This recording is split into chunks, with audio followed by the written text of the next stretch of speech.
pen ko son si kai teng pu kapaching rung vet ji pan ke na tum ke nang bori do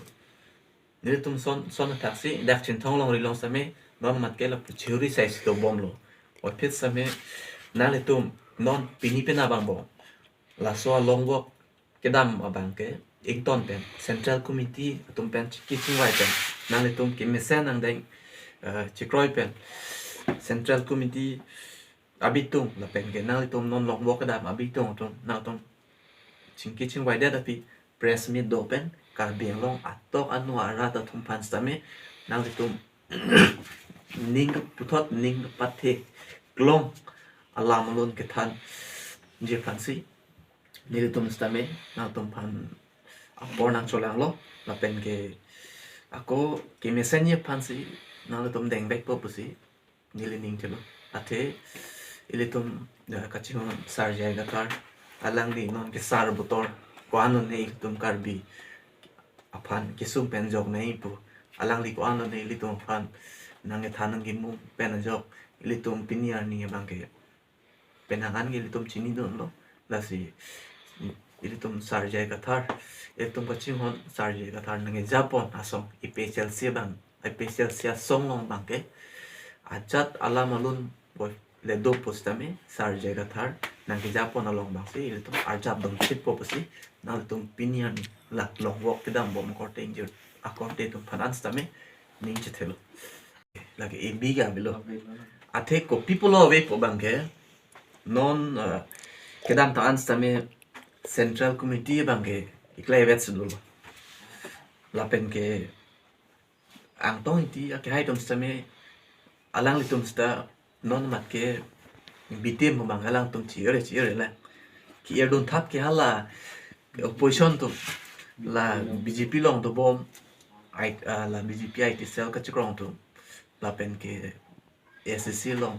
do bom ha alang li tum la opposition party tum si la so AB bang enang ke thak don ate ko people sinang thak don lo alang li tum chichini lo BJP tum same non MP kilik long mangke la tum pan pachitur phun phe polote nele tum BJP bang ke rem vek po bang ke chini lo athe nili kepu idam da athe bang ke la lo pinya ni Chingthong son da MPS scheme elong da we so dang taxi Chingthong da de ka prega homostis da me alang liye aja da scheme da wan pi thek te la pen ke preg da wan thek thelo bo bang ke chin lo alang li radio wan lo jam lo la hai chon na la non horen sing de hai ke claim taxi la si la AB bang ke la ke non sar jai Kathar dotik abang ke AB bang ke la bang ke avilo ako AB po bang ke nil tum kadu ko beta la bang ke chikoi de la pen Chingthong arat de lo karbi long arat tum stame pinyani APHLC a meeting ki dun ko anon ni alang li tum chirung cherek pen a meeting ki dun bang ke je nang tum morni si arni arleng nang ong pen nang tum AB che thak oi po aphan le alang tum chirung cherek pen meeting na ke dun takali pote alang le tum ki dun bang ke la lo je nil tum ka chinghon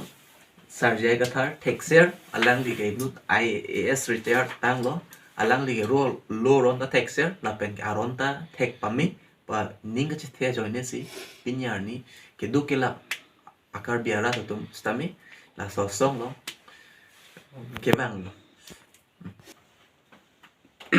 to APHLC pi non la bangso long walk to justice copy pasi ke deng nang kok ma la pen central committee pan copy pasi parjupon pedat ma la pu la bangso along stamen li hin pen te thiniam piklam don po age hai sar Angtong Engti Kathar la pen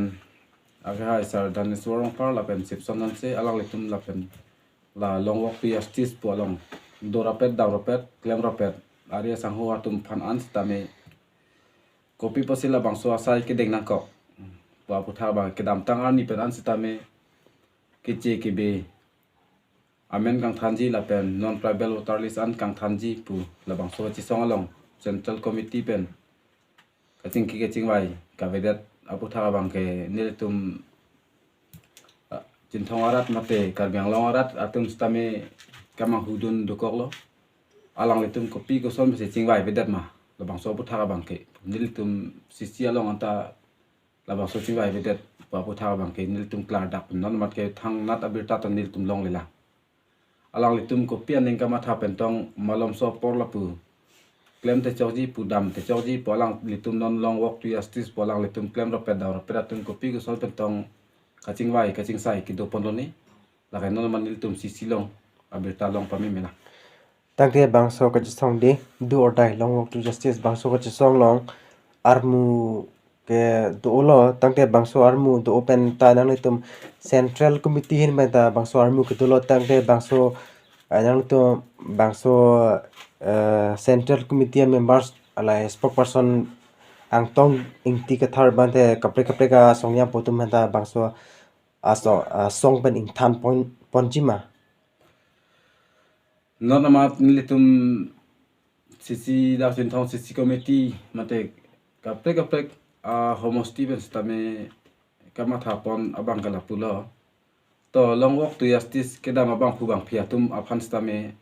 phuruni sike kichok chiang deng nang le rok ta du la sila phuruni sike kichok chiang ke len along pera bang ke kichok chia bang phu bang puthot ke mesen amoni along nang ke iphan mesen ben nang ke japon amoni along yong si puthot dia chu hanglam thu pulo tangte la ke kang than poni ta akenang abi la pen la bangso APHLC pa song long pen long walk to justice kidam atum la pen kapre moni datum la APHLC long krem la pet dam la pet amoni atum long walk to justice long dun depin atum aphan positame la pu pangrum la pet kaya teng kaya mang do la pet thar la pet ason te mesen jima pasin dil tum Chingthong rat pen ke choningri da